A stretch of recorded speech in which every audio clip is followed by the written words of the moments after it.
El viento de febrero atravesó Cedar Rapids como un cuchillo, haciendo vibrar las ventanas de la casa colonial de 2 pisos. Maple Grove Drive. Susan Brown estaba de pie en la sala de estar que había llamado hogar durante 17 años.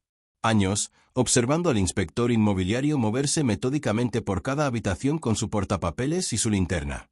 A sus 42 años, Susan parecía mayor de lo que era en realidad, con el peso de 7 inviernos pasados.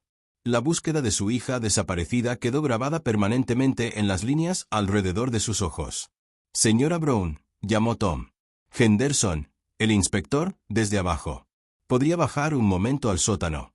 Susan bajó. Las estrechas escaleras de madera, su mano agarrada a la barandilla. El sótano siempre la había inquietado.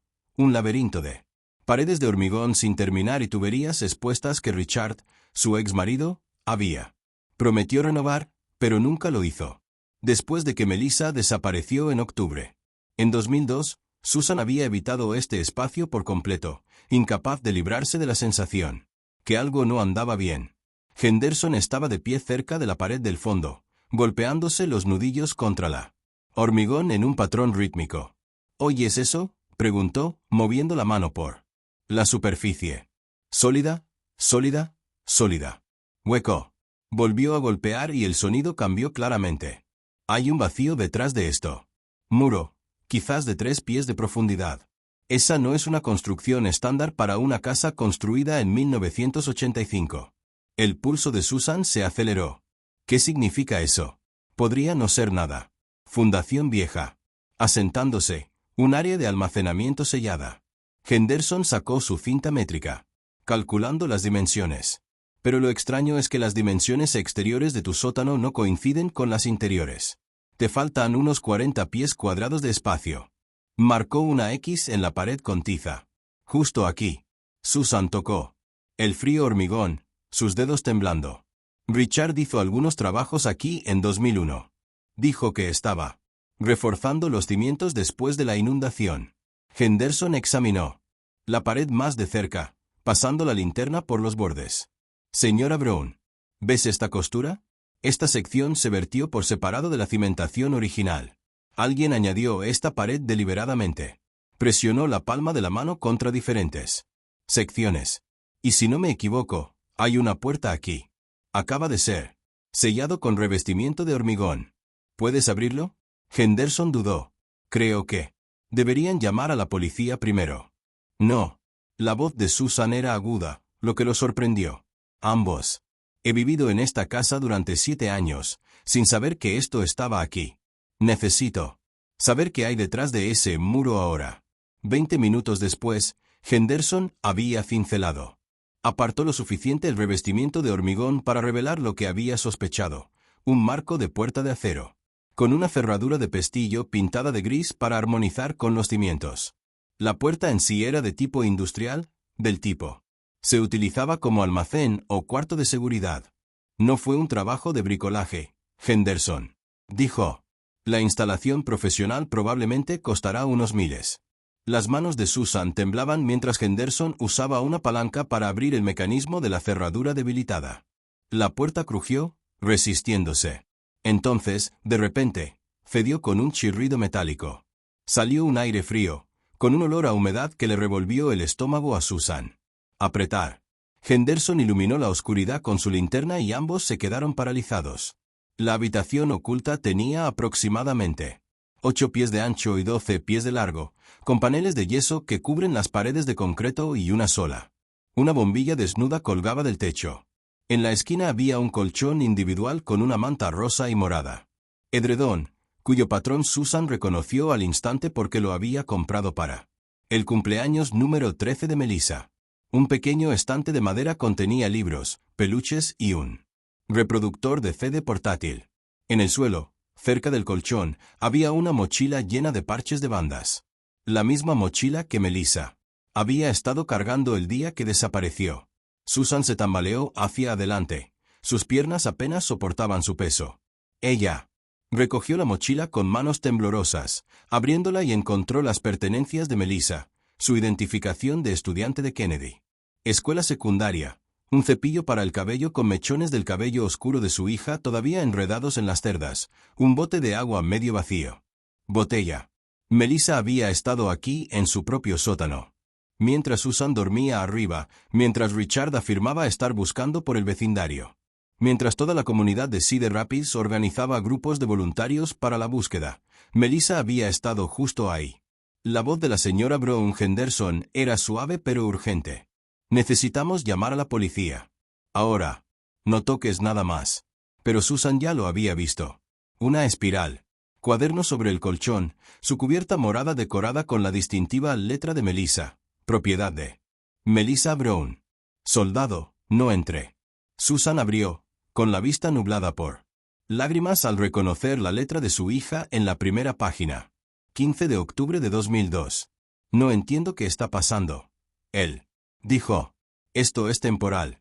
Que necesito quedarme aquí hasta que las cosas se calmen. Dijo, mamá sabe que estoy aquí y que ella. Estoy de acuerdo en que esto es lo mejor, pero la escuché llorar arriba anoche y no sé. Creo que lo sabe en absoluto. Las rodillas de Susan se doblaron. Henderson la atrapó antes de que se desplomara, viándola para que se sentara en él. Frío suelo de hormigón. ¿Quién? Susurró Susan, con la voz quebrada. ¿Quién? ¿Escribió eso? ¿Quién es él? Pasó la página con dedos temblorosos, leyendo él. Siguiente entrada. 16 de octubre de 2002. Segundo día. Me trajo comida 2 veces hoy. Sándwiches y jugos en cajita. Soy un niño pequeño. Sigue diciendo que estoy a salvo aquí, que me buscan afuera y que necesito quedarme. Ocultó. Dice que había un hombre siguiéndome después del entrenamiento de baloncesto, que la policía está investigando. Pero, ¿por qué no puedo hablar con la policía yo mismo? ¿Por qué tengo que quedarme en el sótano? Pregunté cuándo puedo ver a mamá. Y él dijo, pronto, muy pronto, quiero creerle. Susan hojeó más páginas. Su horror crecía con cada entrada. La letra se volvió más desordenada. Más desesperado, a medida que las semanas se convertían en meses. 25 de diciembre de 2002, Navidad. Puedo oír voces arriba, gente riendo, mamás llorando. Intenté golpear en las paredes, pero debió haberlas insonorizado porque no vino nadie. Me trajo una rebanada de pastel y dijo que era de mamá, que quería que supiera que piensa en mí. Pero si sabe que estoy aquí, ¿por qué no viene a verme? Ya nada tiene sentido. 3 de febrero de 2003, hace 4 meses. Dice que la investigación está en curso y aún no es seguro que salga. Pero empiezo a creer que no es cierto. Hoy me trajo ropa nueva y me dijo que bajara la voz cuando me visitara. Está actuando diferente. Nervioso. Algo anda mal. Volví a intentar abrir la puerta después de que se fuera, pero está cerrada por fuera. No hay manera. Henderson había llamado al 911 mientras Susan leía y ahora escuchaba sirenas. Acercándose. Miró al inspector, con el rostro pálido y cubierto de lágrimas. Tom, durante 7 años, pensé. Mi hija estaba muerta. Durante 7 años, creí que alguien la había secuestrado en la calle. Levantó el diario. Pero ella estuvo aquí. Alguien la mantuvo prisionera en mi propio sótano. Y por lo que escribe, a Susan se le quebró la voz por completo. Ella creía que lo sabía. Creía que estaba de acuerdo. La última entrada estaba fechada el 10 de marzo. 2003, 5 meses después de la desaparición de Melissa. 10 de marzo de 2003. Escuché. Discutiendo anoche. Estaba enojado. Decía que las cosas se estaban complicando demasiado, que la gente estaba preguntando demasiado. Muchas preguntas. Entonces oí la voz de mamá, que lloraba y preguntaba dónde estaba. Ella no lo sabe. Nos ha estado mintiendo a ambos. Tengo que salir. Tengo que advertirle. Esta noche, cuando traiga la cena, voy a gritar tan fuerte como pueda. Aunque las paredes estén insonorizadas, tengo que intentarlo. El diario terminó ahí. No. Más entradas. No hay explicación de lo que pasó después ni de a dónde llevaron a Melissa después de esos 5 meses. Pero una. La cosa estaba devastadoramente clara. Alguien con acceso a su casa, alguien llamado Susan. Lo suficientemente confiable como para permitirle entrar a su sótano, había construido esta prisión y la había usado para mantener cautiva a su hija. La detective Sarah Chen fue la primera oficial que cruzó la puerta, con su mirada penetrante observando cada detalle de la escena. 35. Chen había trabajado en cientos de casos, pero la habitación oculta en el marrón. El sótano se clasificó inmediatamente entre los más perturbadores que había encontrado. Ella documentó todo con la cámara de su teléfono mientras los técnicos forenses instalaban las luces y comenzaban a procesar la escena. Señora Brown, dijo Chen suavemente, necesito que me diga quién tuvo acceso a esto. Sótano en los meses antes de que Melissa desapareciera. La mente de Susan corría. Su exmarido, Richard, estaba haciendo los trabajos de cimentación, pero Richard quedó devastado cuando Melissa desapareció. Busqué durante semanas, apenas dormí. Hizo una pausa. Un nuevo horror amaneció. Espera. Richard dijo que estaba reforzando los cimientos debido a las inundaciones. Pero nunca sufrimos daños por agua. Aquí. Simplemente le creí. Chen tomó notas detalladas. ¿Alguien más? El hermano de Richard, Mark, es contratista. Ayudó con el proyecto del sótano. Y a Susan se le quebró la voz. Entrenador Patterson. David Patterson. Fue el entrenador de baloncesto de Melissa en Kennedy. Alto. Estuvo aquí varias veces ese otoño, dejando equipo, hablando de la temporada. Después de Melissa desapareció, organizó el mayor esfuerzo voluntario de búsqueda. Sus ojos se ensanchó. Tenía una llave de nuestra casa. Se la dimos para que pudiera ver cosas cuando estábamos fuera de la ciudad. El detective Chen miró la puerta de acero, luego volvió a mirar a Susan. La señora Brown. Alguien se gastó mucho dinero y esfuerzo en construir esta habitación sin tu conocimiento.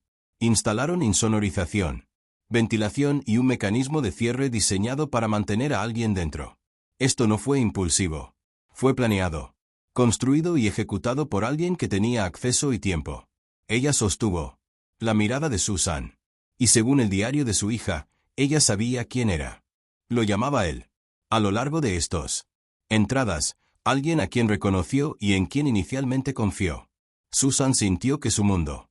Inclinación. Durante 7 años, había llorado a Melissa por su muerte, asesinada por un desconocido. Extraño. Pero la verdad era imposiblemente peor. Su hija había estado viva. Encarcelado a 20 pies debajo del dormitorio de Susan por alguien cercano a su familia. Alguien que había mirado a Susan a los ojos en las vigilias con velas y en las reuniones de los grupos de búsqueda, todo ello sabiendo exactamente dónde estaba Melissa. La pregunta que rondaba a Susan mientras los vehículos policiales llenaban su tranquila calle no era solo quién había hecho esto. Era algo que destruiría lo que le quedaba de confianza. ¿Dónde estaba Melissa ahora? ¿Y estaba? ¿Sigue viva? El detective Chen pasó las siguientes 3 horas en la habitación secreta del sótano, observando a los especialistas forenses recolectar evidencia con meticulosa precisión. Cada cabello, cada huella dactilar, La fibra podría ser la clave para encontrar a Melissa Brown. El diario estaba en un bolso de pruebas. Su cubierta morada ahora es una pieza crucial de lo que Chen ya sospechaba que se convertiría en un caso federal. Investigación. El detective técnico de la escena del crimen Marcus Webb sostuvo. Una pequeña bolsa de plástico. La encontré encajada detrás del colchón. Parece. Ella intentaba ocultarlo. Chen examinó el contenido a través del plástico transparente. Un trozo de papel de cuaderno doblado con mamá escrito en letras mayúsculas desesperadas. En el frente. Webb lo abrió cuidadosamente bajo las brillantes luces forenses. Mientras Chen fotografiaba cada paso. La nota era breve, escrita a mano, que se deterioró de ordenado a frenético a mitad de camino. Mamá, si encuentras esto. Lo siento mucho por todo. Ahora sé que él mintió sobre que tú sabías que yo estaba aquí. Dijo cosas terribles sobre ti, pero debería haberlo sabido. Él no es quien creíamos que era. Está planeando algo. Puedo oírlo hablando por teléfono sobre el siguiente paso y él. Instalaciones en el norte del estado. Creo que me va a trasladar a otro lugar. Por favor, no te culpes. Te quiero. Voy a pelea. Dile a papá que lo siento. Yo también creo en las mentiras sobre él. Melissa Chen. Sintió una furia fría instalarse en su pecho. Esto no era solo un encarcelamiento. Esto era tortura psicológica, poner a la hija en contra de la madre, crear aislamiento a través de mentiras fabricadas. Webb, lleva esto al laboratorio inmediatamente. Quiero análisis de escritura, verificación de la cronología y cualquier rastro de evidencia que Puedes sacarlo de ahí. Susan había sido trasladada a la cocina del piso de arriba, donde un defensor de víctimas estaba sentado con ella, ofreciéndole café. No podía beber y no podía aceptar consuelo. Chen la encontró mirándola fijamente. Miró fijamente el refrigerador, donde una foto de Melissa, de 14 años, todavía sonreía debajo de un imán con forma de una pelota de baloncesto. Señora Brown, necesito hacerle algunas preguntas difíciles sobre la meses antes de que Melissa desapareciera. Susan asintió mecánicamente. Lo que sea. Dime. Sobre tu hija. ¿Cómo era ese otoño? Por primera vez desde que descubrimos la habitación, algo parpadeó en los ojos de Susan. Melissa lo era todo para mí. Después de que Richard y yo, divorciada en 2001, se convirtió en mi mundo entero. Le apasionaba. Baloncesto. Practicaba durante horas en la entrada. Quería entrar al equipo universitario en segundo año. La voz de Susan se suavizó. Con memoria. Ella era confiada, quizás demasiado confiada, siempre creía lo mejor en gente. Ella era voluntaria en el refugio de animales, todos los sábados, ayudaba a ancianos. Los vecinos llevan la compra. Richard solía decir que no podía imaginar a nadie, siendo deshonesto porque ella era incapaz de. Ella misma lo hizo. Chen tomó notas. ¿Qué hay de su relación con el entrenador Patterson? David. Patterson fue como un mentor para ella. Entrenó al equipo de octavo grado el año antes de que ella comenzara la secundaria. La vio. Potencial inmediato. Cuando Melissa entró al equipo de primer año de Kennedy League, ella estaba emocionada de que el entrenador Patterson hubiera ascendido a entrenador asistente del equipo universitario. Le dijo que si se esforzaba, podría empezar en el equipo universitario en tercer año. Susan hizo una pausa. Algo cambió en su expresión. Le dio sesiones de entrenamiento adicionales, prácticas privadas después de la escuela, entrenamiento individual en el gimnasio. ¿Alguna vez te preocupó ese arreglo? No. O sea, siempre había otros niños alrededor, otros entrenadores, y David estaba casado. Tenía una hija de la edad de Melissa en Roosevelt al otro lado de la calle. Pueblo. Parecía seguro. Las manos de Susan se apretaron. Pero ahora estoy recordando cosas. La desestimé en ese momento. Ese verano, antes de desaparecer, Melissa comenzó actuando diferente, más tranquila. Dejó de querer ir a los ensayos con tanta frecuencia. Cuando le pregunté qué le pasaba, me dijo que el entrenador Patterson simplemente la estaba presionando muy fuerte, que la presión era intenso. Chen se inclinó hacia adelante. ¿Alguna vez sugirió que quería dejar el baloncesto? Una vez, a finales de septiembre, unas 2 semanas antes de desaparecer, dijo que tal vez el baloncesto ya no valía la pena, que el entrenador Patterson esperaba demasiado. Pensé que solo estaba estresada por la alta escuela. A Susan se le quebró la voz. Le dije que siguiera adelante, que el entrenador Patterson. Creí en ella. La animé a seguir adelante. Un agente uniformado apareció en la puerta. Detective Chen, tenemos a Richard Brown y su hermano Mark en salas de entrevistas separadas en la estación y todavía estamos tratando de localizar a David Patterson. Su esposa dice que se fue a una conferencia de coaching en Chicago hace 3 días. Pero los organizadores de la conferencia no tienen constancia de su registro, y se puso de pie. Consigue una orden para los registros telefónicos de Patterson. Y estados financieros. Quiero saber todos los lugares donde ha estado en las últimas 72 horas. Se volvió hacia Susan. La señora Brown, voy a necesitar que vengas a la estación y me cuentes todo lo que recuerdas sobre octubre 2002, cada detalle, por pequeño que sea. En el departamento de policía de Cedar Rapids, Richard Brown se sentó en la sala de entrevistas A. Su rostro estaba ceniciento y sus manos temblaban visiblemente. A los 50 años, parecía un hombre que había envejecido 2 décadas en una sola tarde. Chen lo observó a través del espejo unidireccional antes de entrar. El señor Brown, gracias por venir. ¿Dónde está Melissa? La voz de Richard era de caballo. Susan me llamó. Dijo que encontraste evidencia. Estaba viva. ¿Dónde está mi hija? Eso es lo que intentamos determinar. Chen colocó una carpeta sobre la mesa entre ellos. Necesito que me cuentes sobre la renovación del sótano que hiciste en 2001. Richard se frotó la cara. Eran solo obras de cimentación. Teníamos agua filtrándose. Durante una lluvia intensa, reforcé las paredes y sellé algunas grietas. Mi hermano Mark me ayudó. Es contratista y sabe. El trabajo estructural es mejor que el mío. ¿Construiste una habitación sellada durante ese? ¿Renovación? ¿Qué?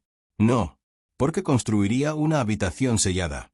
Chen abrió la carpeta, revelando fotos de la cámara oculta. El rostro de Richard palideció mientras miraba las imágenes de la prisión improvisada de su hija. Dios mío. Dios mío. Ese es el consuelo de Melissa, señor Brown. Esta habitación era construido con precisión profesional, puerta de acero, insonorización, ventilación. Sistema. Habría requerido mucho tiempo y experiencia. Yo no construí eso. La voz de Richard se alzó. Lo juro por Dios, no sabía que existía. Mark y yo trabajamos en el este. Y las paredes del norte, lejos de donde está esa habitación. Estuvimos allí quizás una semana en total. Luego Mark terminó. Trabajo de concreto solo porque tenía que viajar por trabajo. Levantó la vista bruscamente. Espera, Mark estuvo allí solo 3 días. Dijo que estaba terminando el techo y limpiando. Chen tomó nota. Tu hermano tuvo acceso sin supervisión al sótano durante 3 días. Sí, pero Mark no.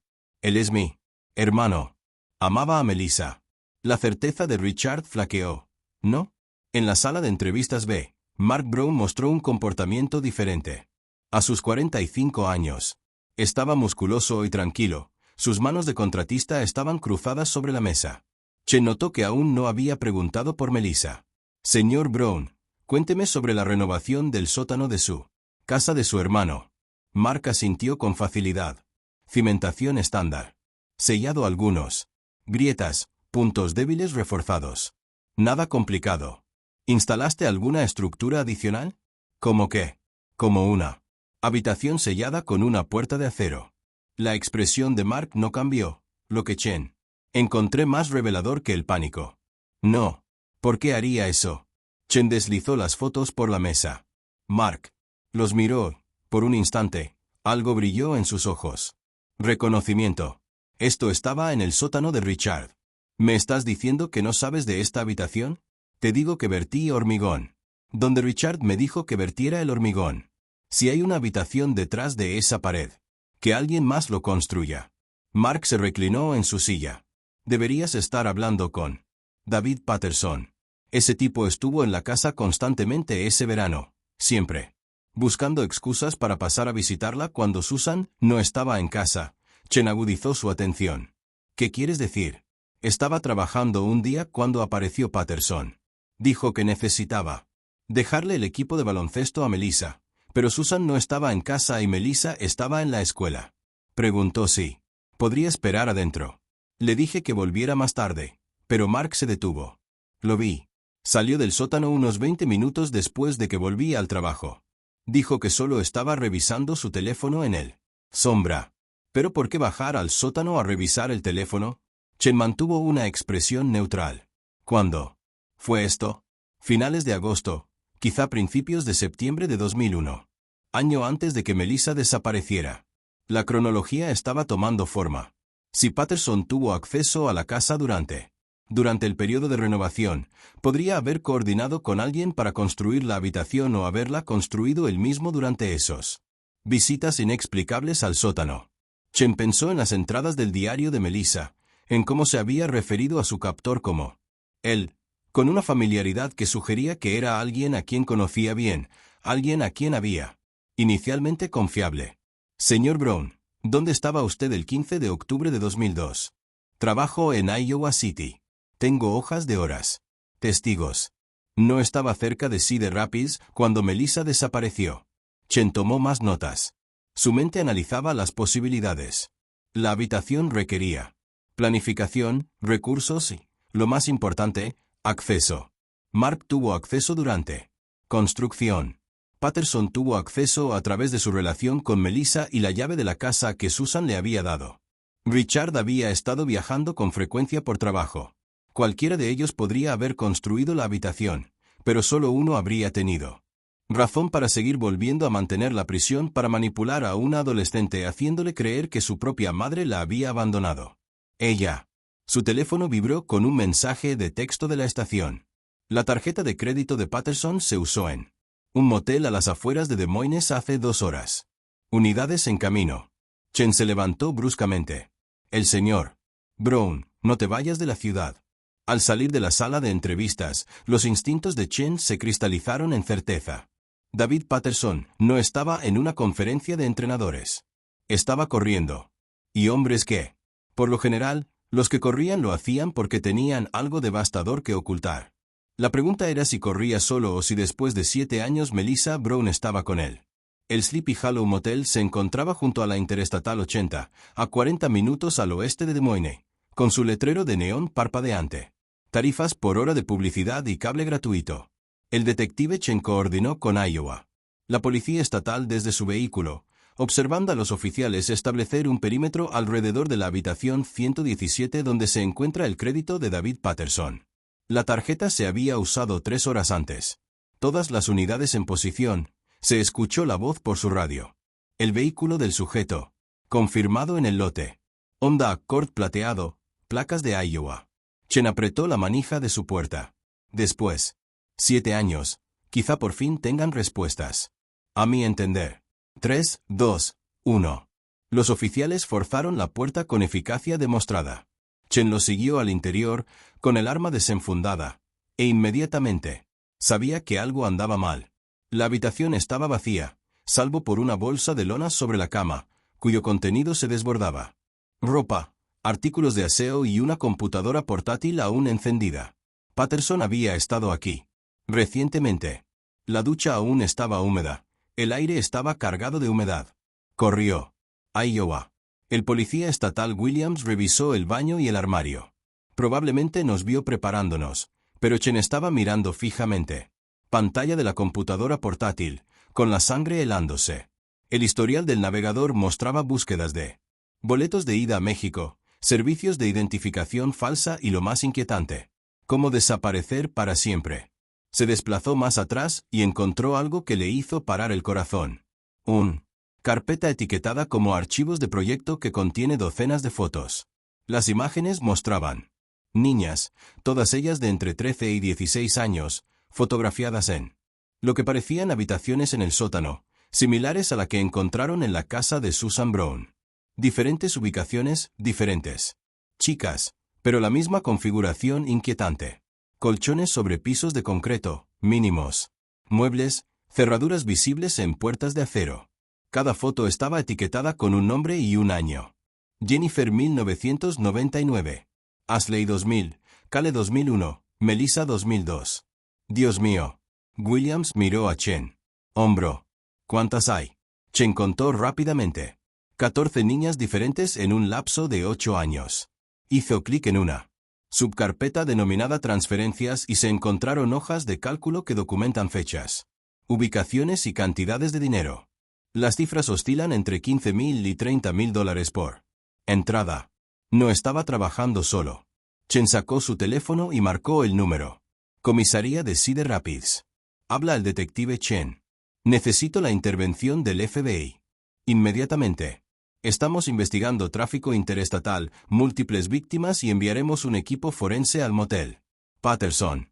Dejó evidencia por todas partes, lo que significa que o está extremadamente asustado o esto es una distracción. En 20 minutos, el agente especial superior Marcus Webb de la División de Delitos contra Menores del FBI llegó en helicóptero desde la oficina de campo de Des Moines. Webb era un hombre de rostro severo de unos 50 años, que había pasado 20 años desmantelando el tráfico. Redes. Echó un vistazo a la computadora portátil de Patterson y su expresión. Endurecido. Detective Chen se ha topado con algo mucho más grande que un solo caso de un niño desaparecido. Las fotos, estas hojas de cálculo, coinciden con un patrón que hemos estado rastreando durante 6 años. Webb buscó archivos por su cuenta. Tableta. Hemos tenido informes en Iowa, Illinois y Missouri de adolescentes desapareciendo de familias de clase media. No se piden rescates, no se encuentran cuerpos, no. Motivo claro. 14 casos sin resolver que los departamentos locales no pudieron conectar porque sucedieron en diferentes lugares. Jurisdicciones. Chen sintió que las piezas se encajaban en su lugar. Patterson era potencialmente la conexión, pero no podría haber operado esto solo. Estas instalaciones requiere coordinación de mantenimiento de la propiedad. Alguien financiaba esta operación y alguien la recibía. Estas chicas después del periodo inicial de cautiverio. Webb hizo un acercamiento a una de ellas. Entradas de la hoja de cálculo. ¿Ves estas fechas de transferencia? Las niñas estuvieron retenidas entre 3 y 6 meses. En lo que llamamos instalaciones de acondicionamiento, luego se trasladaron a ubicaciones secundarias. El rastro del dinero sugiere que, ¿a quién se vendían? Eso es lo que tenemos que averiguar. Pero basándonos en cuanto a las cantidades involucradas, buscamos compradores adinerados que puedan permitirse este tipo de discreción. Webb apretó la mandíbula. Detective, necesito todo lo que tenga sobre el caso de Melissa Brown. Si ella sigue. Patrón, fue trasladada fuera de esa habitación del sótano en marzo de 2003. La pregunta es a dónde la llevaron y si todavía está viva 7 años después. De vuelta en Cedar Rapids, Susan Brown estaba sentada en su cocina rodeada de agentes del FBI, que transformó su casa en un centro de mando. Las computadoras portátiles cubrían su mesa del comedor, los teléfonos sonaban constantemente. El sótano permaneció acordonado con cinta amarilla de escena del crimen. Se sentía como un fantasma en su propia casa, observando. Desconocidos buscan fragmentos de la vida de su hija. El agente Webb llegó poco después de la medianoche, con el rostro sombrío. La señora Brown, necesito preguntarle sobre otras familias en Cedar Rapids, específicamente. Familias con hijas adolescentes que desaparecieron entre 1999 y 2005. La mente de Susan corría. Ahí estaba Jennifer Martínez. Desapareció en 1999. Era un año mayor que Melissa. La policía dijo que se había escapado, pero su madre nunca lo creyó. Y Cale Henderson desapareció en 2001, justo antes de que comenzaran las clases. Su familia se mudó hace un año después. Webb le mostró las fotos de la computadora portátil de Patterson y de Susan. Se llevó la mano a la boca. Esas son Jennifer y Cale. Dios mío. Todas eran reales. Todas esas chicas desaparecidas. Miró a Webb con creciente horror. Jennifer. Jugaban al fútbol. Cale estaba en el equipo de natación. Todos tenían entrenadores, preparadores físicos, gente de confianza. La señora Brown. ¿Lo hizo?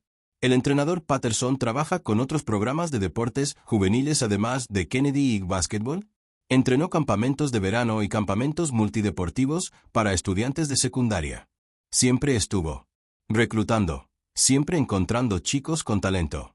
La voz de Susan bajó a un susurro. Tenía acceso a cientos de chicas cada año. Webb asintió con tristeza. Estamos recopilando registros de cada clínica y programa del campamento en el que participó Patterson. Pero hay algo. Otra cosa. Kibir. Le mostró otro documento de la portátil. Parece ser una lista de clientes. Nombres en clave, pero con identificación. Detalles. Alguien llamó al coleccionista y realizó varias compras. Alguien llamó. El médico organizó la atención médica y los traslados, y alguien llamado constructor construyó y mantuvo las instalaciones. Susan miró fijamente la pantalla. Mark Brown es contratista. Todos lo llaman Mark. El constructor de Cedar Rapids. Se encarga de la mitad de las renovaciones de la ciudad. Las piezas se estaban ensamblando para crear una pesadilla. Patterson tenía acceso a las víctimas a través de su red de coaching. Mark Brown tenía la habilidad de construir habitaciones ocultas. ¿Pero quién financiaba la operación? ¿Y dónde estaban las chicas? ¿Siendo llevados después de su cautiverio inicial? La respuesta llegó a las 3 de la mañana, cuando la Policía Estatal de Iowa descubrió una propiedad agrícola abandonada a 30 millas de Cedar Rapids, escriturada a una corporación Shell, que el equipo de Webb rastreó a un hombre llamado Robert Cleney, un rico hombre de negocios que había servido en la junta directiva de atletismo juvenil de Cedar Rapids durante 15 años. La misma organización que tenía. Honró a David Patterson como entrenador del año 3 veces. Equipos tácticos del FBI. Allanaron la granja al amanecer. Lo que encontraron convirtió la investigación en una federal emergencia. El granero se había convertido en un sofisticado centro de detención, con 8 habitaciones separadas, cada una equipada con muebles básicos, cerraduras y cámaras de vigilancia. El lugar estaba vacío ahora, recientemente limpiado, pero la evidencia forense pintó una clara imagen. Muestras de cabello de varios individuos, trazas de ADN y la mayoría. Condenatoriamente, un libro de registro que documenta llegadas y salidas durante 6 años. El nombre de Melissa Brown apareció en el registro. Sujeto M. Llegó el 12 de marzo. 2003, partió el 3 de agosto de 2003. Destino, Instalaciones del Norte.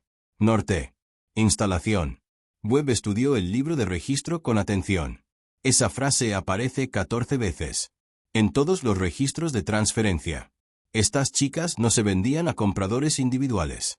Se las trasladaba a un ubicación central. Miró a Chen. Necesitamos encontrar esa instalación ahora. Chen.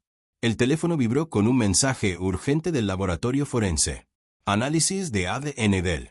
En el sótano se habían identificado rastros de 3 personas distintas, además de Melissa. David Patterson, Mark Brown y un tercer hombre desconocido cuyo ADN coincidía con las muestras de la propiedad de la granja. Tenemos un tercer cómplice, dijo Yen, alguien que estuvo presente en ambos lugares. Webb detuvo la propiedad. Registros de Robert Klene y los cotejé con datos geográficos. Klene posee 6 propiedades en 3 estados, todos rurales y aislados. Pero hay uno que destaca. Hizo zoom en una imagen satelital que mostraba un gran complejo en el norte de Minnesota, cerca de la frontera con Canadá. El antiguo hospital psiquiátrico cerró en 1987.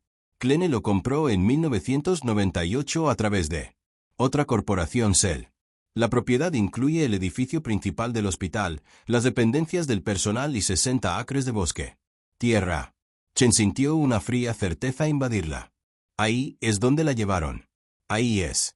La instalación norte. Necesitamos órdenes judiciales y coordinación táctica con Minnesota.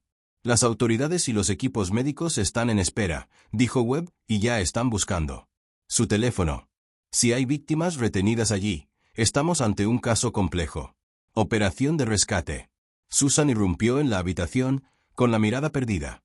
Te oí decir. Minnesota. ¿Encontraste a dónde se llevaron a Melissa? Chen dudó, pues no quería dar falsas esperanzas. Encontramos una ubicación que podría estar relacionada. Señora Brown, debe prepararse, incluso si Melissa está ahí. 7 años de cautiverio. No pudo terminar la frase. No me importa en qué estado se encuentre. La voz de Susan tembló, pero por dentro tenía firmeza. No me importa si me odia por no encontrarla antes. Solo necesito saber si mi hija está viva. Webb se coordinó con la oficina local del FBI en Minneapolis mientras Chen revisaba cada pieza de evidencia que habían recolectado. La operación se expandía cada hora. Se asignaron 17 agentes, equipos tácticos de 3 estados se están movilizando y se están tramitando órdenes de allanamiento a través de tribunales federales. Pero debajo de la eficiencia del procedimiento, Chen sentía un miedo molesto. El libro de registro mostraba que las niñas normalmente permanecían en la granja entre 3 y 6 meses antes de ser trasladadas al norte. Instalación. ¿Pero luego qué? Ninguna de las entradas mostraba a nadie saliendo de la instalación norte. O las chicas todavía estaban allí o el registro dejó de documentar sus destinos por una razón que Chen no quería contemplar. A las 7 de la mañana, cuando amanecía en Cedar Rapids, Chen recibió la confirmación que los equipos tácticos estaban posicionados alrededor del complejo de Minnesota. La redada comenzaría al mediodía, coordinado para garantizar la máxima sorpresa y el mínimo riesgo a las posibles víctimas en el interior. La voz del detective Chen Webb era urgente. Acabamos de recibir una señal del teléfono de Patterson. No va a México. Se dirige al norte por la carretera 218. Va a Minnesota. Chen sintió que la adrenalina subía por su agotamiento. Él va a advertirles o destruir evidencia o recuperar algo que no pueda dejar detrás. La mirada de Webb se cruzó con la suya con una profunda comprensión. Adelantamos la operación. Los equipos se despliegan en 1 hora. Mientras Chen agarraba su chaleco y se preparaba para unirse al convoy que se dirigía a Minnesota, miró hacia atrás a Susan Brown, quien estaba en su cocina agarrando una foto de Melissa, de 14 años. Su rostro era una mezcla de esperanza desesperada y dolor anticipado. El caso estaba a punto de tomar un giro que nadie esperaba. Porque en ese hospital psiquiátrico abandonado en el norte de Minnesota, se reveló la verdad sobre los 7 años desaparecidos de Melissa Brown. Esperando. Y la verdad que Chen sospechaba iba a ser peor de lo que ninguno de ellos había imaginado. El convoy de federales. Los vehículos atravesaron el paisaje helado de Minnesota, pasando por tierras de cultivo que ya se habían rendido al invierno. Agarre. El detective Chen viajó con el agente Webb en el vehículo líder, estudiando imágenes satelitales del complejo en su tableta. El ex psiquiatra de Lakewood. El hospital se extendía por 24 hectáreas de bosque aislado. Su edificio principal, una estructura de 4 pisos con ventanas enrejadas que no había atendido pacientes en más de 2 décadas. Las imágenes térmicas muestran calor. Firmas en el ala este. La web informó que su auricular se conectó con el equipo de vigilancia ya posicionado en el bosque. Al menos 12 fuentes distintas, posiblemente más. Edificios mayormente oscuros. Consumo mínimo de electricidad. Intentan permanecer invisibles. Chen hizo zoom en el diseño del complejo. El ala este era el centro de cuidados a largo plazo según los planos originales. Habitaciones diseñadas para albergar a los pacientes de forma segura. Ella miró. Webb. Están usando el propósito original del hospital como tapadera. ¿Quién cuestiona? ¿Un pabellón psiquiátrico cerrado? La voz del coordinador táctico resonó en el radio. Todas las unidades. Tenemos confirmación visual del vehículo de Patterson entrando al complejo por la vía norte. Puerta. El sujeto está solo. Parece llevar una bolsa de lona grande. Evacuar evidencia, dijo Chen. O sobornar a alguien. Webb hizo una rápida decisión. Todos los equipos, avancen ya. No podemos dejar que destruya lo que hay dentro de ese edificio. La redada se desarrolló con precisión militar. Unidades tácticas del FBI irrumpieron en el complejo desde 3 direcciones mientras el helicóptero de vigilancia rastreó los movimientos de Patterson en el interior. Chen siguió al equipo de entrada a través de puertas principales, su arma desenvainada, sus sentidos hiperalerta a cada sonido en él. Pasillos de hospital en ruinas. El olor la impactó primero. Desinfectante mezclado con algo rancio y humano. El corredor del ala este se extendía frente a nosotros, bordeado de pesadas puertas de acero, cada una con una pequeña ventana de observación. A través de la primera ventana, Chen vio movimiento. Una mujer joven, de unos 20 años, estaba sentada en la estrecha cama. Giró bruscamente la cabeza al oír pasos que se acercaban. FBI, gritó Chen. Estamos aquí para ayudarte. Ya estás a salvo. El equipo táctico empezó a abrir puertas. Sistemáticamente. Detrás de cada uno, encontraron mujeres jóvenes en diversos estados de angustia. Algunos parecían físicamente sanos, pero emocionalmente destrozados. Otros mostraban signos de desnutrición y abandono. Todos ellos tenían entre 17 y 23 años, y todos ellos. Reaccionó a la presencia del FBI con una mezcla de incredulidad y cautelosa esperanza. Melissa Brown. Chen se movía de una habitación a otra, estudiando rostros, buscando. La chica de las fotografías de Susan. ¿Hay alguien aquí que se llame Melissa Brown? Se oyó una voz. Desde la última habitación al final del pasillo. Melissa está en el ala de aislamiento. La trasladaron el mes pasado. Chen. Su corazón se aceleró mientras seguía las instrucciones hacia una sección separada del edificio donde se requerían puertas reforzadas. Códigos clave para acceder. El equipo táctico evadió las cerraduras y Chen encontró ella misma en un pasillo tenuemente iluminado con solo 4 habitaciones. Las 3 primeras estaban vacías. Recientemente limpiado. Pero la cuarta puerta era diferente. Alguien había arañado palabras en la superficie del metal con lo que deben haber sido años de esfuerzo paciente. Soy Melissa Brown. Soy real. Existo. Yen abrió la puerta y la encontró. Melissa Brown, que ahora tiene 21 años, estaba sentada en el suelo con la espalda contra el suelo. Pared, su cabello oscuro más largo que en las fotos de su infancia, su rostro demacrado, pero sus ojos aún reflejaban la determinación que la había mantenido con vida durante 7 años. Miró a Chen y, por un momento, ninguna de las 2 mujeres pudo hablar. ¿Eres real? La voz de Melissa era desuso.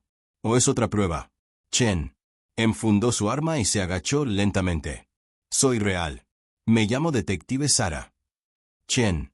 Tu madre me envió a buscarte. La compostura de Melissa se quebró. Mi mamá, Susan. Las lágrimas corrían por su rostro. Me dijeron que murió. Dijeron. Todos los que conocía se habían ido, que no tenía sentido esperar un rescate. Tu madre está viva y te espera en Cedar Rapids. Nunca dejó de buscar. Chen se acercó, con cuidado de no asustarla. Melissa, encontramos tu diario en el sótano. Sabemos lo que hizo el entrenador Patterson. Estás a salvo. Ahora. El sonido de botas resonó en el pasillo mientras los paramédicos llegaban con camillas y suministros médicos.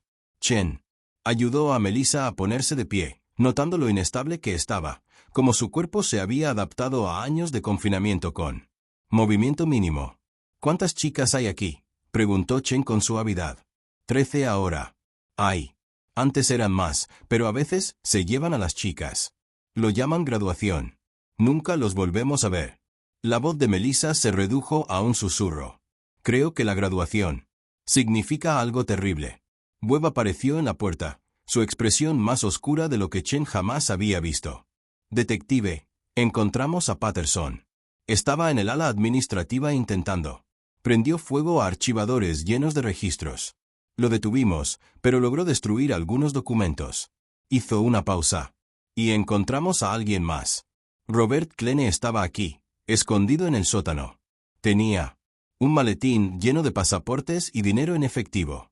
Chen percibió el alcance de la operación. Cristalizando. Planeaban huir. Algo los asustó. Su investigación los asustó, dijo Webb. En el momento en que encontró esa habitación en el sótano de Cedar Rapids, lo supieron. La red se vio comprometida. Mientras los paramédicos atendían a los rescatados. Mujeres. Chen recorrió el ala administrativa del hospital con especialistas forenses del FBI. Lo que encontraron.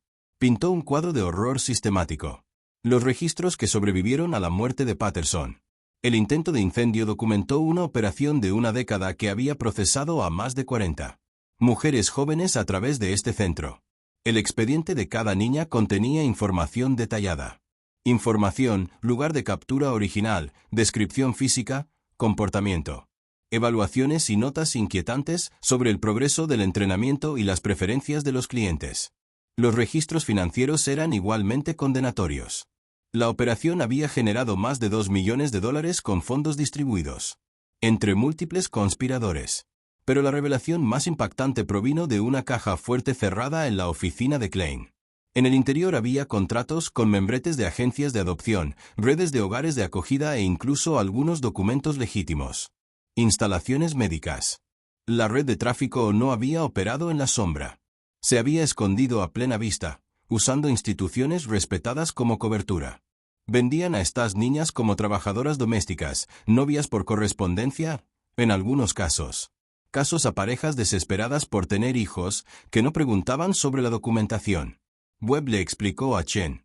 El periodo de acondicionamiento en instalaciones como el sótano de Cedar Rapids y la granja de Iowa tenía como objetivo romper con sus espíritus, haciéndolos lo suficientemente dóciles para la transferencia. Luego los mantendrían aquí, para la capacitación final antes de la colocación con los compradores. Chen pensó en las caras de las chicas que había visto en esas habitaciones. ¿Qué pasa con los que no cumplían? Melissa dijo que algunos. Las chicas desaparecieron. ¿A dónde fueron? El silencio de Webb fue respuesta suficiente. El equipo forense hizo otro descubrimiento en la antigua farmacia del hospital. Un crematorio instalado ilegalmente y usado recientemente. La insinuación provocó náuseas en todos los presentes. No todas las chicas habían sobrevivido para ser rescatados. Al anochecer, la instalación norte estaba completamente asegurada. 13. Las mujeres jóvenes, incluida Melissa Brown, fueron trasladadas a hospitales de Minneapolis para una evaluación médica y apoyo psicológico. Patterson y Klein estaban bajo custodia federal y ya estaban contratando abogados, negándose a cooperar, pero la evidencia en su contra era abrumadora. La instalación en sí, los registros, el testimonio de los sobrevivientes y el rastro digital que Patterson había dejado en su computadora portátil. Jen se quedó parada en el estacionamiento del hospital mientras la última ambulancia partía, viendo cómo sus luces traseras desaparecían en él. Oscuridad. Sonó su teléfono. Era Susan Brown. ¿La encontraste? La voz de Susan tembló, con la emoción apenas contenida. Por favor, dígame que encontró a mi hija. ¿La encontramos, señora Brown? Melissa está viva. Ella está siendo trasladada al Hospital General de Minneapolis. Necesitará atención médica y psicológica importante. Cuidado, pero sobrevivió. Chen hizo una pausa, eligiendo cuidadosamente sus siguientes palabras. Ella no es la misma chica que desapareció hace 7 años. Lo que ha pasado la ha cambiado, pero es fuerte y... Pregunté por ti inmediatamente. El sollozo de alivio de Susan resonó por el teléfono. ¿Cuándo puedo verla? Mañana por la mañana. Los médicos quieren estabilizarla esta noche, pero ella también te pide a ti. Cuando Chen terminó la llamada, el agente Webb se contactó con información actualizada. Hemos identificado a las 13 niñas rescatadas. Hoy. Son de 6 estados diferentes tomadas entre 2003 y 2009. 6 de ellas fueron reportados como desaparecidos. 7 eran fugitivos que nadie buscó con suficiente ahínco. Su voz denotaba amarga ira. El sistema les falló. Les fallamos. Pero los encontramos, dijo Chen en voz baja. Y nos aseguraremos de que todos los involucrados paguen por lo que hicieron. Webb asintió, pero su expresión seguía preocupada. Detective, hay algo más. Durante el interrogatorio, Klene dejó. Algo se le escapó antes de que su abogado lo desestimara. Dijo, encontraste una instalación, pero no las has encontrado. Todo. La computadora portátil de Patterson mencionó otras propiedades, otras ubicaciones. Es posible que tengamos. Cerraron las instalaciones del norte, pero esta red es más grande de lo que pensábamos. Chen sintió que el agotamiento y la determinación luchaban en su interior. Habían rescatado a 13 mujeres y resolvió múltiples casos sin resolver. Pero en algún lugar, otras chicas podrían estar aún encarceladas, esperando. Rescate que aún no había llegado. La investigación estaba lejos de terminar. Ciencia se había convertido en su justicia. Pruebas de ADN, análisis forense digital y leyes coordinadas. La aplicación de la ley había logrado lo que ni siquiera las investigaciones individuales habían podido lograr. Pero el costo humano fue asombroso, y las preguntas que quedaban eran inquietantes. ¿Cuántos otros entrenadores? ¿Existieron los Patterson? Figuras de autoridad confiables que usaron sus posiciones para identificar y manipular a las víctimas. ¿Cuántas otras instalaciones permanecieron ocultas, escondidas, en edificios abandonados donde nadie se atrevió a mirar? Mientras Chen conducía de regreso hacia Cedar Rapids a través de la noche helada de Minnesota, pensó en Melissa Brown grabando su nombre en esa puerta de metal. Soy real. Existo. Después de 7 años de ser tratada como propiedad, como mercancía para ser comercializada y entrenada, Melissa había luchado por mantener su identidad, su humanidad. Mañana, Melissa se reuniría con su madre. El proceso de sanación comenzaría, aunque tomaría años. Quizás toda la vida. Pero esta noche, por primera vez en 7 años, Melissa Brown dormiría en una cama de hospital real con profesionales atentos cerca, sabiendo que su pesadilla finalmente había terminado. La verdad había salido a la luz. La justicia finalmente comenzaba. Minneapolis General. El ala psiquiátrica del hospital había sido autorizada para la reunión. Susan Brown estaba parada afuera de la habitación 412. Sus manos temblaban tan violentamente que la víctima. La abogada Rachel Martínez tuvo que sujetarla por la pequeña ventana de la puerta. Susan podía ver a su hija sentado erguido en la cama del hospital, luciendo pequeño a pesar de tener 21 años. Vieja, su cabello oscuro ahora limpio y recogido hacia atrás de un rostro que llevaba tanto. Susan recordaba a una niña y una mujer que nunca había tenido la oportunidad de conocer. «Toma tú. Es hora, señora Brown», dijo Rachel con suavidad. No hay prisa. Pero Susan había esperado 7 años. Abrió la puerta. Melissa giró la cabeza. Y durante un largo instante, madre e hija se quedaron mirándose fijamente, a través de la estéril habitación del hospital. Entonces el rostro de Melissa se arrugó y susurró la palabra con la que Susan había soñado. Audiencia por 2555 días. Mamá. Susan cruzó la habitación y envolvió sus brazos alrededor de su hija, sintiendo lo delgada que estaba, lo frágil que era. 7. Los años de cautiverio la habían convertido en... Melissa se aferró a su madre con una fuerza desesperada, sollozando en el hombro de Susan, como solía hacerlo después de las pesadillas de la infancia. Excepto que esta pesadilla había sido real y había durado 7 años. Lo siento mucho, susurró Susan entre lágrimas. Lo siento mucho. No te encontré antes. Busqué por todas partes, cariño. Nunca dejé de buscar. Me dijo que lo sabías, dijo Melissa, con la voz amortiguada por el hombro de Susan. El entrenador Patterson dijo que usted estuvo de acuerdo en que necesitaba permanecer escondido, que pensaba que era demasiado rebelde y necesitaba disciplina. Durante los primeros meses, le creí. Estaba tan enojada contigo. Susan se apartó lo suficiente para mirar la cara de su hija. Nunca lo supe, no. Por un segundo. Tu desaparición me destruyó, Melissa. Pensé que tú. Estaban muertos. Si hubiera sabido que estabas en ese sótano. Ahora lo sé. El FBI me dijo. Todo lo que me contaste. Cómo encontraste la habitación. Cómo nunca dejaste de buscar. Melissa se secó los ojos con manos temblorosas. Mamá. Hay otras chicas. Chicas cuyas familias no saben que están vivas. Tienes que ayudarlas como me ayudaste a mí. El FBI está trabajando en ello, le aseguró Susan. El detective Chen encontró a 13 niñas en esa instalación. Todos están a salvo ahora, pero hay más. Melissa apretó más la mano de su madre. Cuando estábamos en la granja antes de que nos mudaran a Minnesota, yo escuché a Patterson y Klein hablar sobre instalaciones en otros 3 estados, Wisconsin, Illinois y algún lugar donde. Llamada Operación Sur. Mamá, si hubiera 13 chicas en Minnesota, ¿cuántos siguen atrapados en esos otros lugares? Susan sintió frío. El miedo se apoderó de su pecho. Presionó el botón de llamada y momentos después, el detective Chen entró en la habitación, después de haber esperado afuera para darle privacidad a madre e hija para su reunión. Melissa me acaba de decir que podría haber otras instalaciones, dijo Susan con urgencia. En Wisconsin, Illinois y en algún lugar. Sur. Chen se acercó y sacó su cuaderno. Melissa, necesito que me ayudes. Cuéntame todo lo que recuerdes de esas conversaciones, cada detalle, por pequeño que sea. Melissa respiró temblorosamente, conteniéndose. Fue en agosto de 2003 en el granja. Pensaron que estaba dormido, pero los oí a través de la pared. Patterson. Estaba enojado porque alguien llamado Mark dijo que la ubicación de Wisconsin era demasiado arriesgada, demasiado cerca de una carretera principal. Klein.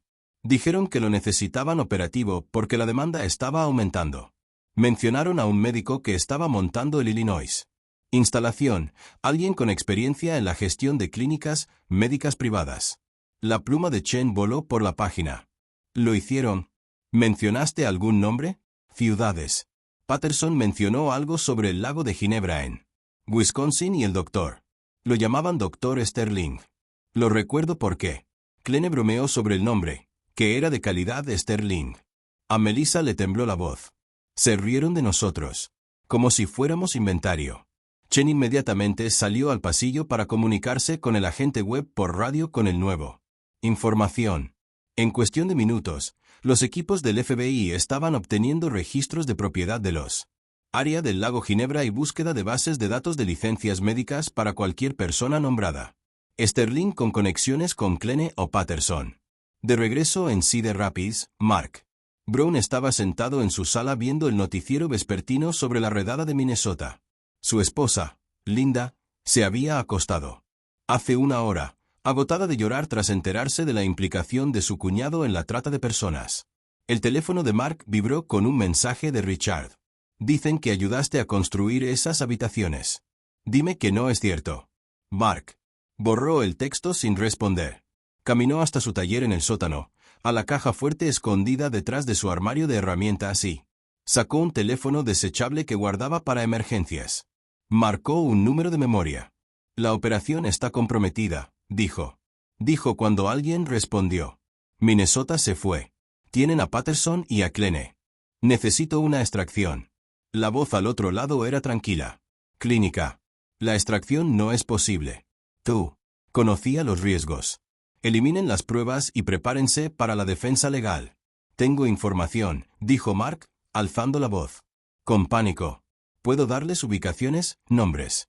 Quiero un trato. Entonces estás en Tuya. La línea se cortó. Mark miró el teléfono, sus opciones.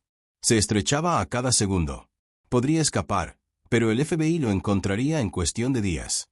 Podía quedarse y luchar, pero las pruebas en su contra eran abrumadoras. O podía hacer lo que esa voz le había dicho. Sugirió. Haga un trato proporcionando información sobre la red más amplia. La decisión se tomó por el cuando su. El timbre sonó a las 9:30. A través de la ventana, Mark vio cazadoras del FBI. Sabía que se le había acabado el tiempo. El agente Webb dirigió el arresto personalmente, leyendo a Mark. Brown se defendió mientras los especialistas forenses comenzaban a registrar la casa. En el taller de Mark, encontraron exactamente lo que Chen había sospechado. Planos detallados de habitaciones ocultas en múltiples ubicaciones, recibos de insonorización. Materiales adquiridos a lo largo de una década y una computadora portátil con archivos encriptados que tomaría horas descifrar. Pero claramente contenía pruebas incriminatorias. Señor Brown, dijo Webb mientras llevó a Mark a un vehículo que lo esperaba. Lo acusamos de conspiración para cometer secuestro, tráfico de personas, o out. Y crimen organizado. Pero esto es lo que necesitas entender. Sabemos que hay más instalaciones. Nosotros. Sé que aún hay niñas en prisión. Si nos ayudas a encontrarlas, hablaré con el fiscal para reducir tu condena. Desde cadena perpetua sin libertad condicional hasta quizás 30 años, con posibilidad de libertad condicional. Mark miró su casa, a Linda observando desde la puerta principal con la traición escrita en su rostro. Al vecinos reunidos en sus jardines para presenciar su arresto. Todo estaba perdido. La única pregunta era cómo podría evitar mucho más daño. Hablaré, dijo en voz baja. Pero quiero inmunidad para mi esposa. Ella no sabía nada. No es mi decisión, pero yo. Defiéndelo. Ahora, cuéntame sobre Wisconsin e Illinois. De vuelta en el FBI. Oficina de campo, la confesión de Mark Brown se desarrolló a lo largo de 6 horas de interrogatorio. Detalló cómo conoció a Robert Klein en una convención de contratistas en 1997. Cómo Klein le había ofrecido lucrativos trabajos secundarios construyendo salas de seguridad especializadas. Sin hacer preguntas. Mark afirmó que no sabía para qué eran las habitaciones. Inicialmente.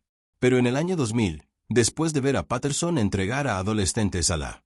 En cuanto a la propiedad agrícola, comprendió perfectamente lo que estaba construyendo. ¿Cuántas instalaciones construyeron?, preguntó Webb. 7 en total. El de Cedar Rapids, la granja a las afueras de Iowa City. El hospital de Minnesota, 2 ubicaciones en Wisconsin, una cerca del lago Ginebra y otro en Green Bay, uno en Rockford, Illinois, y uno en el sur de Missouri, cerca de Branson. Chen se palpó el estómago. 7 instalaciones significaron que potencialmente había docenas de víctimas más aún sin contabilizar. ¿Están todos operativos actualmente? La ubicación de Missouri. Cerró en 2007. El edificio se vendió. No sé qué pasó con las chicas que estaban allí. La voz de Mark era monótona. Sin emociones. Los demás estaban activos hace 6 meses. Webb intercambió miradas con Chen. Esta se había convertido en la mayor operación de tráfico que el FBI había descubierto en el Medio Oeste en 2 décadas.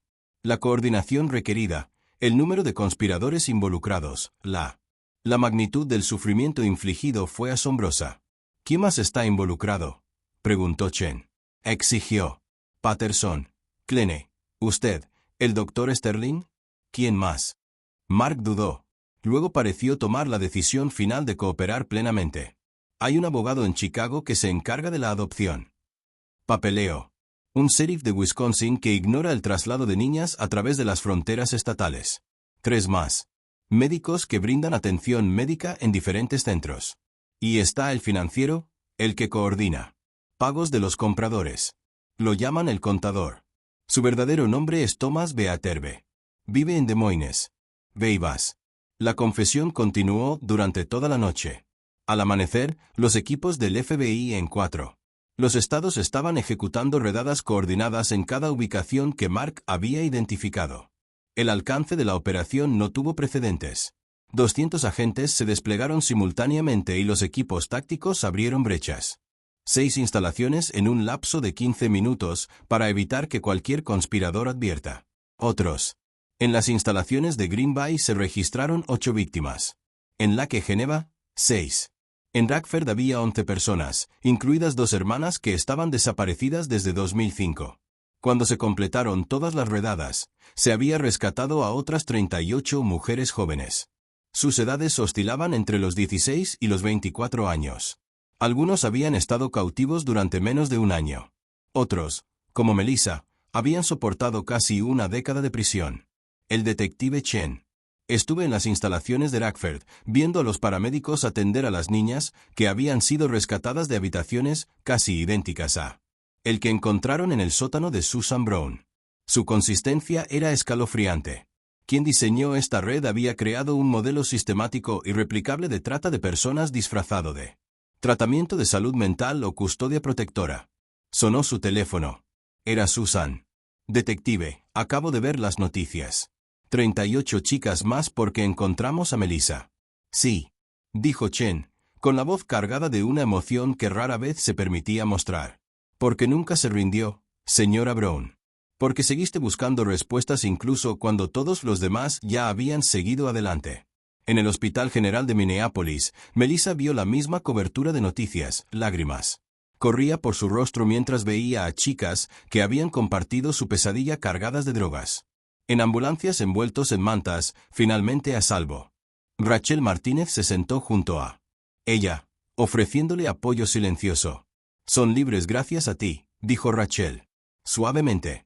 Tu diario, tu supervivencia, tu testimonio, todo condujo a esto. Momento. Melissa negó con la cabeza. Son gratis porque mi mamá nunca dejó de creer que yo estaba ahí porque ella encontró esa habitación. Miró a Rachel con una expresión que mezclaba dolor y determinación. ¿Cuántas no lo lograron? ¿Cuántas chicas desaparecieron antes de que esta red existiera? ¿Expuesto? Era una pregunta que atormentaría a todos los involucrados en la investigación. El crematorio en Minnesota sugirió respuestas que nadie quería confirmar. Pero por ahora, 51 jóvenes. Las mujeres estaban vivas y a salvo. Rescatadas de una red que había operado durante más de un año. Década a plena vista. La investigación se había expandido más allá de la idea inicial de cualquiera. Comprensión. Lo que comenzó como una niña desaparecida en Cedar Rapids había descubierto una operación de tráfico que abarca 4 estados con conexiones con instituciones legítimas que habían proporcionado cobertura. Delitos atroces. La red de coaching de Patterson, el negocio de Klein. Conexiones, la experiencia en construcción de Mark Brown, las credenciales médicas del Dr. Sterling, la ley del sheriff Coleman. Placa de policía. Todo ello convertido en arma para explotar a los vulnerables y obtener ganancias. Del sufrimiento humano.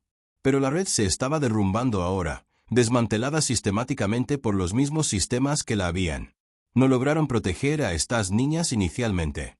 Ciencia, coordinación. Y lo más poderoso, el coraje de víctimas como Melissa, que se negaron a dejar que sus identidades fueran borradas. Finalmente, sacó la verdad a la luz. Mientras Chen se preparaba para regresar a Cedar Rapids para las audiencias preliminares, pensó sobre la búsqueda de 7 años de Susan Brown, sobre Melissa garabateando su nombre en un puerta de metal, cerca de otras 38 madres, que pronto recibirían llamadas telefónicas que les dirían. Dejaron de esperar, diciéndoles que sus hijas estaban vivas. La verdad había sido más cerca de lo que nadie se atrevió a imaginar. Escondido en el sótano, camuflado como instalaciones de tratamiento, protegido por figuras de autoridad que deberían haber sido guardianes. Pero la verdad, Chen había aprendido, no puede permanecer enterrada para siempre. La justicia finalmente estaba al alcance. El Tribunal Federal de Cedar Rapids nunca había visto un juicio de esta magnitud. Los controles de seguridad se extendían por todas partes. El bloque como familias de las víctimas, representantes de los medios de comunicación y ciudadanos preocupados, se reunieron para lo que los fiscales llamaron el mayor caso de trata de personas en la historia de Iowa. Dentro de la sala del Tribunal 4A, 23 acusados enfrentaron un total de 472 cargos federales que abarcaban conspiración, secuestro, tráfico de personas, extorsión y tráfico de menores. Explotación. David Patterson se sentó en la mesa de la defensa con un mono naranja, su rostro demacrado. De 8 meses de prisión preventiva. Junto a él estaban Robert Cleney, Mark Brown, el Dr. Gerald Sterling, el sheriff Dennis Coleman y otros 18 conspiradores cuyo trabajo combinado. Las acciones habían destruido más de 50 vidas. La fiscal federal adjunta Michelle Rodríguez se presentó ante el jurado, y su declaración inicial rompió el tenso silencio de la sala. Durante 12 años, estos acusados operaban una organización criminal que se aprovechaba de adolescentes vulnerables en 4 estados. Ocupó puestos de confianza, entrenadores, médicos, agentes del orden, contratistas. Identifican, secuestran y trafican con mujeres jóvenes. Construyeron cárceles ocultas en sótanos y edificios abandonados. Falsificaron documentos, sobornaron a funcionarios y crearon toda una infraestructura diseñada para un solo propósito: vender seres humanos. Seres. Susan Brown estaba sentada en la primera fila de la galería, con la mano fuertemente apretada de Melissa. Su hija había insistido en asistir todos los días del juicio a pesar de las preocupaciones de su terapeuta. «Necesito ver sus caras», había dicho Melissa. «Necesito que vean las mías». El caso de la fiscalía se desarrolló metódicamente durante 6 semanas. Los agentes del FBI testificaron sobre la coordinación, redadas y la evidencia recolectada en 7 instalaciones. Contadores forenses rastrearon $2.30 millones a través de operaciones fantasma. Corporaciones y cuentas offshore.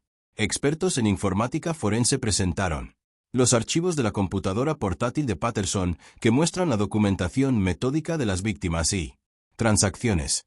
Cada prueba construía una imagen irrefutable de culpabilidad. Pero el testimonio más contundente provino de los propios sobrevivientes. Melissa Brown subió al estrado con una declaración nítida. Una mañana de octubre, casi exactamente 7 años después de su secuestro. Llevaba un sencillo vestido azul, con el pelo recogido, postura recta a pesar de los temblores visibles. En sus manos, Rodríguez se acercó con suavidad. «Señorita Brown, ¿puede decirme?» Jurado, ¿qué pasó el 15 de octubre de 2002? La voz de Melissa era firme, más fuerte de lo que nadie esperaba. «Me quedé tarde después del entrenamiento de baloncesto. El entrenador Patterson se ofreció a llevarme a casa porque mi madre trabajaba hasta tarde. Confiaba en él. Había sido mi entrenador desde 8º grado». Hizo una pausa, mirándome directamente. Patterson, quien se negó a mirarla a los ojos. Pero no me llevó a casa. Condujo hasta mi casa, usó la llave que le había dado mi mamá y me llevó al sótano. Dijo. Había hombres siguiéndome y tuve que esconderme hasta que la policía los atrapó. Me encerró en una habitación que no conocía. Existía en mi propia casa. ¿Cuánto tiempo estuviste encerrado en ese sótano? 5 meses. De octubre de 2002 a marzo de 2003.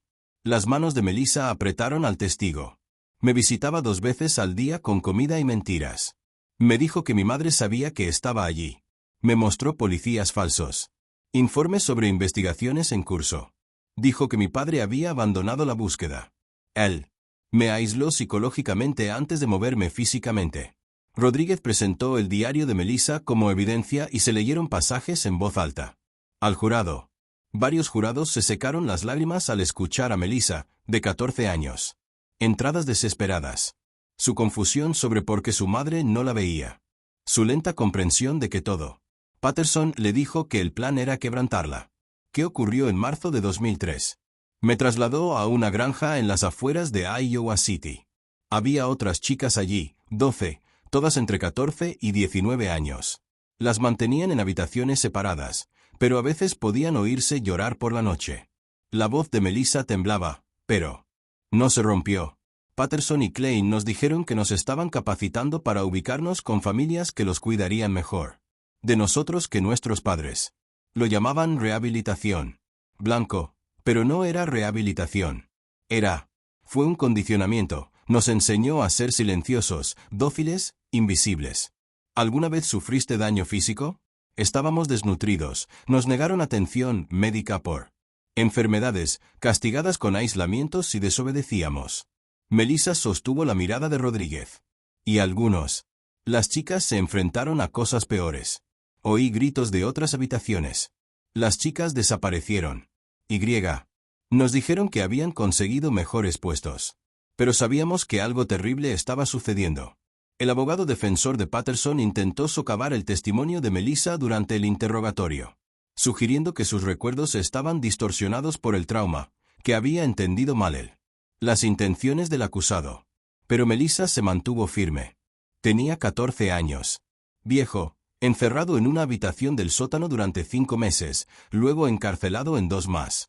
Estas instalaciones han estado cerradas durante 7 años en total, dijo, y su voz se elevó con ira controlada.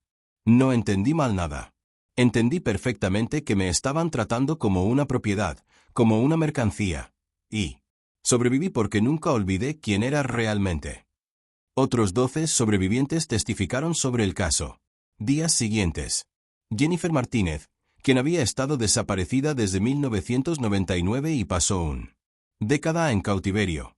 Cale Henderson, quien había soportado 6 años en múltiples instalaciones. Ashley Chen, rescatada de la ubicación de Green Bay, quien testificó sobre los documentos de adopción que el Dr. Sterling había preparado, falsificando su identidad para venderla a una pareja en Chicago por $28,000. La defensa intentó argumentar que algunos acusados simplemente seguían órdenes o desconocían el alcance total de las mismas. Operación. El abogado de Mark Brown afirmó que su cliente creía que estaba construyendo salas de seguridad legítimas. El sheriff.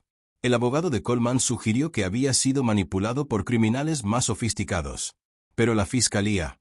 La evidencia desmintió estas afirmaciones. Correos electrónicos, mensajes de texto, llamadas grabadas.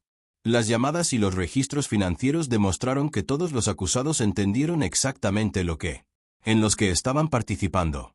Después de 8 semanas de testimonio, el jurado deliberó durante solo 7 horas antes de emitir veredictos de culpabilidad sobre los 472 acusados. Cargos contra los 23 acusados. La sala del tribunal estalló de emoción. Las víctimas y las familias lloraron de alivio. Patterson permaneció inmóvil, con el rostro inexpresivo. Klein cerró los ojos. Mark Brown dejó caer la cabeza sobre la mesa de la defensa. La jueza Barbara Morrison presidió. Sentencias con severa precisión. En 30 años en el tribunal, nunca me he encontrado con crímenes de esta magnitud y depravación. Los acusados utilizaron la confianza como arma, explotaron la vulnerabilidad y se benefició de un sufrimiento indescriptible. David Patterson recibió 15 condenas consecutivas. Cadena perpetua sin posibilidad de libertad condicional. Robert Klenner recibió 12 cadenas perpetuas. Sentencias. El Dr. Gerald Sterling recibió 10 cadenas perpetuas. Mark Brown, a cambio de su cooperación, recibió 40 años con posibilidad de libertad condicional después de 30. El sheriff Coleman recibió 35 años. Los demás acusados recibieron penas que oscilaron entre 15 y 40 años. Sus acciones destruyeron infancias, destrozaron familias y traicionaron a las comunidades que confiaron en ustedes. Juez Morrison dijo, estas sentencias reflejan la gravedad de sus crímenes y la sociedad. Compromiso de que tal maldad no quedará impune. Pasarás el resto de sus vidas en una prisión federal, y eso es exactamente lo que merecen. Mientras Baleif se llevaba a los hombres condenados, Melissa sintió que algo cambiaba dentro de ella. Pecho. Un peso que había cargado durante 7 años comenzó a desaparecer. La verdad era confirmado. Se hizo justicia. Le creyeron. 3 meses después, en una soleada tarde de enero, la comunidad de Cedar Rapids se reunieron en Ellis Park para una ceremonia conmemorativa en honor a todas las víctimas de la red de trata. Se talaron 51 árboles, plantado en semicírculo alrededor de una piedra conmemorativa de granito grabada con las palabras: la verdad no puede permanecer enterrada para siempre. La alcaldesa Catherine Walsh se dirigió a una multitud de más de 2,000 personas. Hoy recordamos a las niñas y jóvenes que sufrieron una crueldad inimaginable. Honramos su supervivencia, su coraje y su resiliencia. Y nos comprometemos como comunidad a no volver a ignorar a los vulnerables. Entre nosotros. Mientras Susan Brown estaba de pie junto al monumento. Piedra con Melissa, ambas con cintas moradas iguales del color del diario de Melissa, ahora un símbolo de fuerza de supervivencia. Susan habló a la multitud. Su voz se escuchó a través de la parque. Hace 7 años, mi hija desapareció de nuestra casa. Durante años la busqué. sin saber que estaba más cerca de lo que me atrevía a imaginar. El dolor de esa pérdida, la culpa de no encontrarla. Ella pronto se quedará conmigo para siempre. La voz de Susan se fortaleció. Pero hoy, yo estoy aquí con Melissa, viva y sanando. Y estoy con otras 50 familias cuyas hijas regresaron a casa. Porque nunca dejamos de buscar. Porque los investigadores nunca se rindieron, y porque la ciencia y la perseverancia finalmente triunfó sobre el mal. Melissa dio un paso adelante para hablar, su voz claro y fuerte. A cada persona que nos buscó, que creyó en nuestra existencia. Cuando otros asumieron que estábamos muertos, quienes lucharon para traernos a casa, gracias. Tú nos salvó la vida. Miró a los supervivientes reunidos, muchos de pie con sus familias. Y a las niñas que no sobrevivieron, cuyos nombres están grabados en la piedra, llevamos su recuerdo. Su vidas importaban. No los olvidaremos. La ceremonia concluyó con la plantación del árbol número 51, un árbol blanco. Roble elegido por su resistencia y longevidad. Melissa y Susan lo plantaron. Juntos, con las manos cubriendo la misma pala, trabajando en sincronía como lo habían hecho antes en su jardín. Todo se hizo añicos. 6 meses después del juicio, Melissa se matriculó en la Universidad de Iowa para estudió trabajo social. Pasó los meses intermedios en terapia intensiva. Reconstruir su sentido de identidad y aprender a navegar en un mundo que había cambiado drásticamente en 7 años. Había estado encarcelada. La universidad le proporcionó alojamiento para sus necesidades.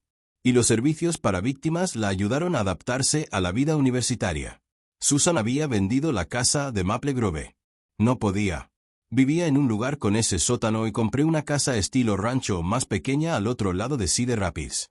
Tenía un gran ventanas que dejan entrar abundante luz natural, un plano abierto sin espacios ocultos. Espacios y un jardín donde ella y Melissa trabajaban juntas los fines de semana, extrayendo vida de la tierra. El Melissa. La Fundación Brown se lanzó en la primavera de 2010, financiada por pagos de restitución. Se confiscaron bienes de los traficantes convictos y donaciones de miembros de la comunidad. La fundación brindó servicios de apoyo a sobrevivientes de la trata y financió capacitación para las fuerzas del orden. Reconocer señales de cautiverio y abogó por cambios legislativos para proteger a los jóvenes vulnerables. Melissa sirvió en la pizarra, canalizando su dolor hacia un propósito. La detective Chen recibió una distinción del FBI por su trabajo sobre el caso, pero el reconocimiento que más valoraba provenía de los propios sobrevivientes. En la primera conferencia de la Fundación, en su evento anual de recaudación de fondos, 12 mujeres jóvenes le obsequiaron una fotografía enmarcada de los 51 sobrevivientes juntos. Sus brazos entrelazados, sus rostros mostrando determinación y esperanza. La inscripción. Leí, nos devolviste la vida. Nunca lo olvidaremos. En una cálida tarde de agosto de 2010, Susan y Melissa se sentaron en el porche trasero, observando luciérnagas bailar por el jardín. Melissa acababa de regresar de su primer semestre de universidad, ganando. Sacaba sobresalientes a pesar de los desafíos emocionales de reintegrarse a la vida normal. Incluso había empezado a salir con alguien. Una estudiante de ingeniería amable, que respetaba sus límites y nunca presionó para obtener explicaciones sobre los años que aún no podía comentar. Mamá, dijo Melissa en voz baja, ¿alguna vez piensas en qué habría pasado si hubieras vendido la casa un mes antes? Si nunca hubieras encontrado esa habitación. Susan consideró la pregunta cuidadosamente todos los días. Pero también pienso en cuántas veces durante esos 7 años casi me doy por vencido. Casi acepté que te habías ido para siempre. Algo me mantuvo buscando. Me mantuvo esperanzada incluso cuando parecía irracional. Tomó la mano de Melissa. Tal vez fue la intuición de mi madre. Quizás fue amor. Quizás fue solo terquedad. Pero fue suficiente. Melissa apretó la mano de su madre. 51. Las mujeres son libres porque no se dieron por vencidas. Porque el amor de una madre fue lo suficientemente fuerte como para romper una conspiración que, operada durante 12 años. No. Susan corrigió suavemente. 51 mujeres son. Libre porque sobreviviste. Porque escribiste en ese diario. Porque grabaste tu nombre en esa puerta en Minnesota y se negó a dejar que borraran quién eras. Sonrió entre lágrimas. ¿Te salvaste, Melissa? Solo te ayudé a encontrar el camino a casa. Las luciérnagas continuaron su antigua danza. Pequeños puntos de luz perforaban él. Oscuridad, persistente y hermosa. Dentro de la casa, ninguna habitación estaba oculta. Ninguna puerta estaba cerrada. Ningún secreto proyectaba sombras sobre sus vidas. Las ventanas. Estaba abierto a la brisa de la tarde. En algún lugar a lo lejos, los niños reían en el patio de un vecino. La pesadilla había terminado. La curación tomaría años, quizás vidas enteras. Pero madre e hija se habían reencontrado, y en ese encuentro habían descubierto algo inquebrantable, la esperanza. Sobrevivió incluso al cautiverio más oscuro. La verdad finalmente venció a la mentira y al amor. Feroz, implacable, inquebrantable. El amor era la fuerza más poderosa de todas. Melissa Brown estaba en casa. Era real. Ella existía. Y finalmente era hermosamente libre.